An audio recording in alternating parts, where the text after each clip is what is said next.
ఆ లాస్ట్ కున్నోళ్ళతో కొంచెం మైక్ ఆ రెండు టిఫిన్ చేసొచ్చురా భోజనం చేద్దాం మాట్లాడినాక.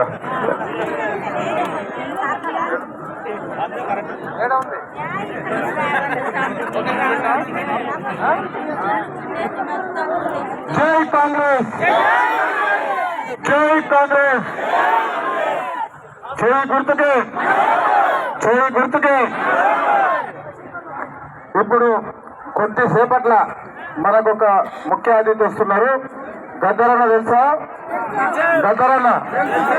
గద్దరన్న బిడ్డ వెన్నెలం వస్తుంది ఇక్కడికి ఇప్పుడు కొద్దిసేపట్ల. గాంధీనగర్ బొడ్రాయి దగ్గర కార్నర్ మీటింగ్ చేసుకుంటున్నాం. మున్సిపల్ ఎన్నికల్లో భాగంగా ఈరోజు మన ఈ ప్రచారంలో భాగంగా ఇక్కడ 5 వార్డులకు సంబంధించిన మన అభ్యర్థులు ఉన్నారు, ఓటర్ మహాశయులు ఉన్నారు, కాంగ్రెస్ కుటుంబ సభ్యులు ఉన్నారు, సిపిఐ కుటుంబ సభ్యులు ఉన్నారు, వారితో పాటు యువకులు ఉన్నారు, మహిళలు ఉన్నారు, అందరు పెద్దలు ఉన్నారు, పార్టీ నాయకులు అందరు ఉన్నారు.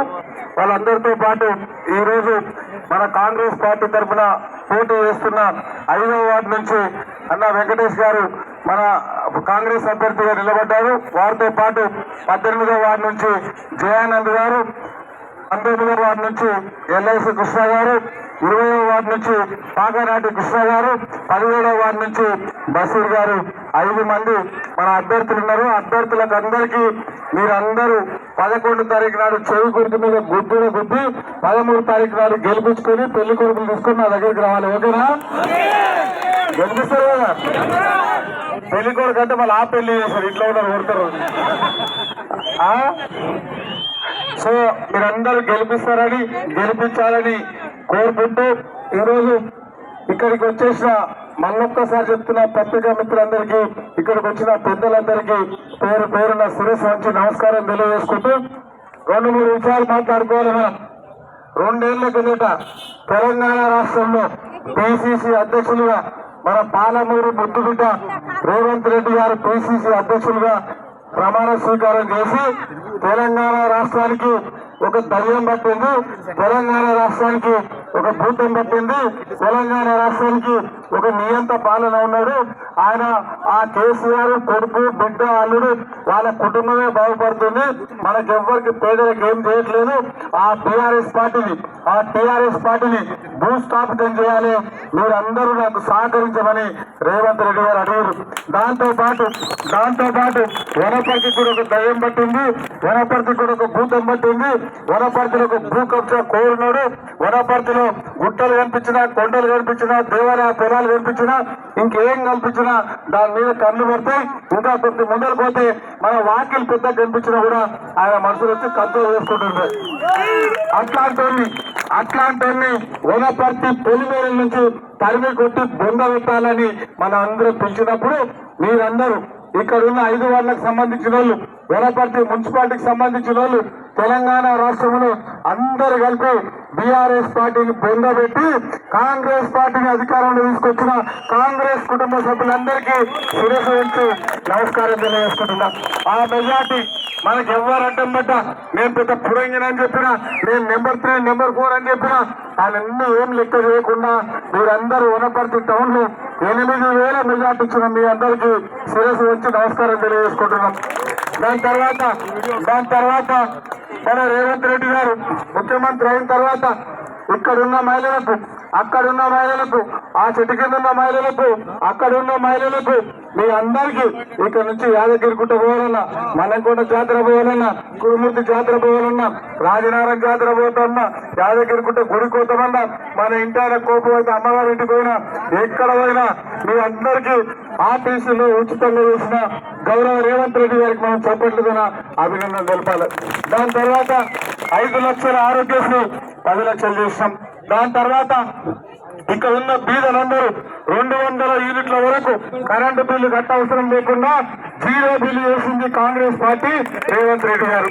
దాని తర్వాత 10 సంవత్సరాల్లో మన ఇంటికి కోడలు వచ్చిన, మనకు మనవడు పుట్టిన, మనవరాలు పుట్టిన ఒక్క రేషన్ కార్డు ఇలా సన్యాసులు వాళ్ళు ఇవ్వలే కాబట్టి ఓన్లీ వనపర్తి నియోజకవర్గంలో 32,000 రేషన్ కార్డులు ఇచ్చింది కాంగ్రెస్ పార్టీ రేవంత్ రెడ్డి గారు అవన్నీ చేసినాం. దాంతో పాటు రేషన్ కార్డులు ఇచ్చి ఊరుకోలే. వనపర్తిలో ఉన్న సేట్లు శ్రీమంతులు, హైదరాబాద్ లో ఉన్న సేట్లు శ్రీమంతులు లాస్ట్ కు రేవంత్ రెడ్డి గారి ఇంట్లో ఆయన మనవర్ధిని సన్నబియ్యం ఇచ్చింది కాంగ్రెస్ పార్టీ రేవంత్ రెడ్డి గారు. మనం గ్యారెంటీ చెప్పకపోయినా మనం సన్నబియ్యం ఇచ్చినాం. దాంతో పాటు ఇంకా చాలా కార్యక్రమాలు చేస్తున్నాం. వాళ్ళు ఇంటికి అల్లుడు వస్తారనుకుంటాడు, బిడ్డారనుకుంటుంది, గొర్రెనాడ కట్టేస్తారు, బర్రెనాడ కట్టేస్తారు. మీకు అర్జెంట్ డబుల్ బెడ్రూమ్ ఇస్తారని గద్దెలు ఎక్కిన వాళ్ళు ఎవరికైనా ఇచ్చిందా డబుల్ బెడ్రూమ్? కాబట్టి మన రేవంత్ రెడ్డి గారు 3,500 ఇందిరమ్మ ఇల్లు ఇచ్చి వనపర్తికి 700 ఇండ్లు ఇచ్చింది కాంగ్రెస్ పార్టీ రేవంత్ రెడ్డి గారు. దాని తర్వాత ఇంకా అవసరం ఉన్నాయి, మన కాలనీకి అవసరం ఉన్నాయి, వనపర్తికి అవసరం ఉన్నాయి. అవన్నీ త్వరలోనే మనమే చేస్తాం. దాంతో పాటు ఇక్కడ ఉన్న మహిళలకు అప్పుడు గౌరవ రాజశేఖర రెడ్డి గారు ఉన్నప్పుడు పావుల వడ్డీకి రుణాలు ఇస్తే రేవంత్ రెడ్డి గారు వచ్చిన తర్వాత వడ్డీ లేని రుణాలు ఇచ్చినాం. మీకు మహిళలకు ఆర్టీసీ బస్సులు కొనిచ్చినాం, మహిళల పేరు మీద డీజిల్ బంకులు పెడుతున్నాం, మహిళలను అమ్మ ఆదర్శ పాఠశాల చైర్మన్ చేస్తున్నాం, మహిళలకి క్యాంటీన్లు పెట్టిస్తున్నాం, మహిళలకి వాళ్ళ కాళ్ళ మీద వాళ్ళు బతకడానికి పొత్తు మిషన్లు ఇప్పిస్తున్నాం. వాళ్ళందరికీ మీ తమ్ముడు మీ అన్న పెద్ద మనిషిగా సారే పంపించి చీర పంపించిన రేవంత్ రెడ్డి గారికి మనం చప్పట్లతో అభినందనలు తెలిపాలి. అవన్నీ చేసినాం. ఇవన్నీ మనం చేసినాయి. ఒక్కొక్కటి రైతు భరోసా చేసినాం, రైతు బీమా చేసినాం, సన్న ఓట్లకు బోనస్ ఇచ్చినాం. ఇక్కడ ఉన్న యువతులకు 70,000 మందికి ప్రభుత్వ ఉద్యోగాలు ఇచ్చినాం, 2 లక్షల మందికి ప్రైవేట్ ఉద్యోగాలు ఇచ్చినాం, వనపర్తిలో చదువుకున్న పిల్లలకు ట్రైనింగ్ ఇచ్చినాం. ఇవన్నీ ఒక్కొక్కటి కాంగ్రెస్ పార్టీ అధికారంలోకి వచ్చినాక ఇవన్నీ చేసినాం. ఇంకా చేయాల్సినవి 2 ఉన్నాయి. అవన్నీ కూడా చెప్పుకోవాలి, మాట్లాడుకోవాలి. ఎందుకు చెప్పాలంటే కొంతమంది బద్మాషాలు బాకీ కళ్ళు పట్టుకుని మన గల్లీలలో తిరుగుతున్నారు. ఆ బద్మాషాలకు చెప్పాలి. 12 ఏళ్ళ కిందట కేసీఆర్ కు గవర్నమెంట్ అప్పచెప్పినప్పుడు, కుర్చీ అప్పచెప్పినప్పుడు 27,000 కోట్లు బ్యాంక్ బ్యాలెన్స్ పెట్టారని అప్పచెప్తే ఆయన మళ్ళా December 7, 2023 రేవంత్ రెడ్డి గారికి కుర్చీ ఇచ్చినప్పుడు 8,15,000 కోట్లు అప్పుతున్న మన ఖాళీ ఖజానా అప్పచెప్పిండు. దానికి వడ్డీ కట్టాలి, అసలు కట్టాలి, సీసీ రోడ్లు వేయాలి, డ్రైన్లు వేయాలి, ఇందిరామీలకు బిల్లు ఇవ్వాలి, సన్న బియ్యం ఇవ్వాలి, మహిళలకు వడ్డీ లేని రుణాలు ఇవ్వాలి. ఇవన్నీ ఇవ్వాలి. కాబట్టి ఆ 2 స్కీములు కొంచెం లేట్ అయినాయి. ఆ 2 స్కీములు చేసేది కూడా కాంగ్రెస్ పార్టీ రేవంత్ రెడ్డి గారే. అది కూడా మనం దృష్టిలో పెట్టుకున్నాను. అవన్నీ ప్రజలకు చెప్పాలి. ప్రజలకు చెప్పి 10 స్కీములు చేసినాం. 2 ఏళ్లలో 5 ఏళ్ల కోసం ప్రభుత్వం ఏర్పడ్డది. 5 ఏళ్లలో 10 స్కీములు చేసినాం. ఇంకా 2 చేయాలి. అవి కూడా మనమే చేస్తాం.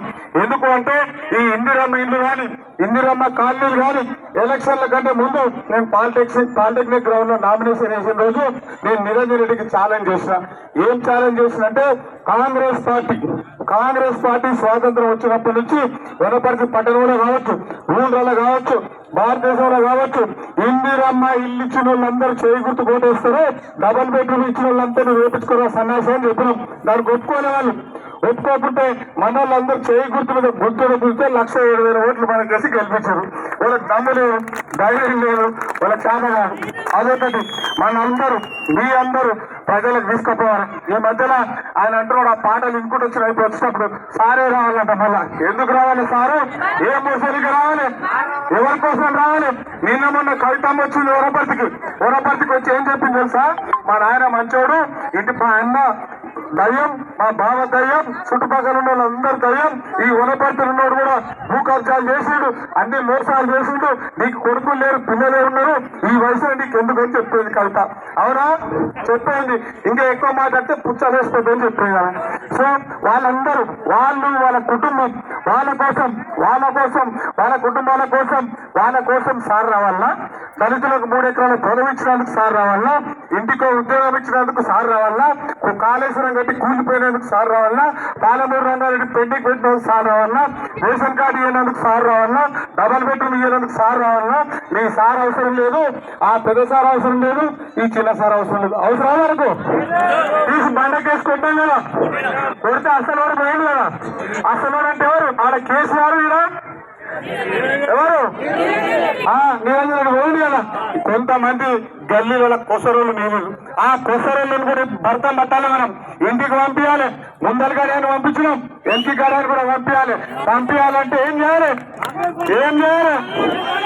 ఏం చేయదు. మంత్రగాలు అవసరం లేదు, జీడిగింజ లెక్క లేదు, గుమ్మడికాయ లెక్క లేదు, చెప్పు దెబ్బ లెక్క లేదు, కుర్ర దెబ్బ లెక్క లేదు. 11వ తారీఖు పొద్దున్నే చేయి గుర్తు మీద గుర్తునే గుద్దితే వాళ్ళందరూ ఇంటికి పోతారు. కొసరోళ్ళు కూడా అసలు పంపించినాం, కొసరోళ్ళు కూడా పంపించాలి. ఆయనకు ఎందుకు పంపించాలంటే వాళ్ళన్ని అబద్ధాలు చెప్తున్నారు. వనపర్తి జిల్లా పోద్దని చెప్తున్నారు. వనపర్తి జిల్లా ఎక్కడ పోదు. వనపర్తి జిల్లా ఎట్లా పునర్వ్యవస్థీకరణకు రద్దుకు తేడా తెలియని ఇన్ని సన్యాసులు పిచ్చి మాట్లాడుతున్నారు. అవన్నీ పునర్వ్యవస్థీకరణ అంటే ఎంతమందికి ఎంఆర్ఓ ఉండాలి, ఎంతమందికి ఎంపీటీఓ ఉండాలి, మండలానికి ఎన్ని ఊర్లు ఉండాలి, మన గ్రామానికి ఎన్ని ఊర్లు ఉండాలి. వనపర్తిలో 1,00,000 జనాభా ఉంటుంది. అక్కడ ఒక ఎంఆర్ఓ ఉంటాడు, ఒక ఎస్ఐ ఉంటాడు. అలా పక్కన రేవలి పోతే 10,000 మందికి ఎంఆర్ఓ ఉంటాడు, ఎస్ఐ ఉంటాడు. అట్లాంటిదంతా ఒక కూర్పు చేసి జిల్లాలు చేయడం మన రేవంత్ రెడ్డి గారి ఉద్దేశం అయితే ఈ దద్దమ్మలు జిల్లాలు రద్దు చేస్తారని చెప్తారు. వాళ్ళకి బుద్ధి చెప్పాలి. దాంతో పాటు ఈ రోజు నుంచి మనందరం ఇంకొక 3 రోజులు టైం ఉంది, 2.5 రోజులు టైం ఉంది. ఇక్కడ ఉన్న వాళ్ళందరూ కాంగ్రెస్ పార్టీ, సిపిఐ నాయకులందరూ, కార్యకర్తలందరూ, మహిళలందరూ, యువకులందరూ మీరందరూ 2 రోజులు కంకణం కట్టుకున్నారు. ఒక్కొక్కరు 50 ఓట్లు వేసే బాధ్యత తీసుకున్నారు. ప్రజలకు వెళ్ళాలి, ఇంటింటికి వెళ్ళాలి, ఇంటి పక్కలకు చెప్పాలి, ఇంటి ముందులకు చెప్పాలి, దోస్తులకు చెప్పాలి. ఏం చెప్పాలంటే గాడికి గడ్డేసి అవుట్ పార్లమెంట్ అని అడగాలి. చెప్పాలి ఇంటికి పోయి గాడిలకు 10 ఏళ్ళు గడ్డేసినాం, అవి ఏం చేసినాయి? ఏం చేయలేదు. కన్న తల్లి లాంటి కాంగ్రెస్ పార్టీ మనం గెలిపించుకున్నాం. మా బిడ్డ మేఘారెడ్డి ఎంపీ మల్లు రవి గారు ఇంకా 3 ఏళ్ళు ఉంటాడు. మేము గెలిపించిన ముఖ్యమంత్రి రేవంత్ రెడ్డి గారు ఇంకా 3 ఏళ్ళు ఉంటాడు.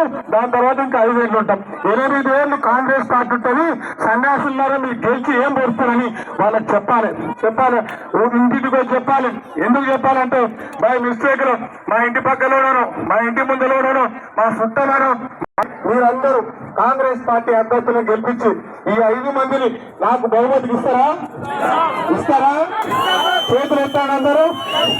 ఒక్కొక్కరు 50 ఓట్లు వేయించే బాధ్యత తీసుకుంటారా? 50 ఓట్లు వేయించే బాధ్యత మీరు తీసుకోండి. మరి మందిని తీసుకొని మున్సిపాలిటీకి పోయి చైర్మన్, వైస్ చైర్మన్ తీసుకొని అక్కడ నుంచి చక్కగా హైదరాబాద్ పోతాం. హైదరాబాద్ పోయి మన వనపర్తిలో చదువుకున్న మన బిడ్డ అక్కడ ముఖ్యమంత్రి ఉన్నాడు రేవంత్ రెడ్డి గారు, ఆయన దగ్గరకు పోయి అన్న నేను మనోళ్ళందరినీ గెలిపించుకొని వచ్చిన, మనోళ్ళందరూ ప్రజలందరూ మనకు ఓట్లు వేసారు కాబట్టి వనపర్తికి ఒక 400 కోట్లు ప్యాకేజీ తీసుకొచ్చే బాధ్యత నేను తీసుకుంటా, మనోళ్ళకి చేసుకుంటాం. అందరూ దీవించాలి. మన కాలనీకి సంబంధించి ఒక్కొక్క వార్డుకు 2 కోట్లు పెట్టి సీసీ రోడ్లు, డ్రైన్లు వేసే బాధ్యత నేను తీసుకుంటా. దాంతో పాటు కమ్యూనిటీ 50 ఓట్లు వేయాలి.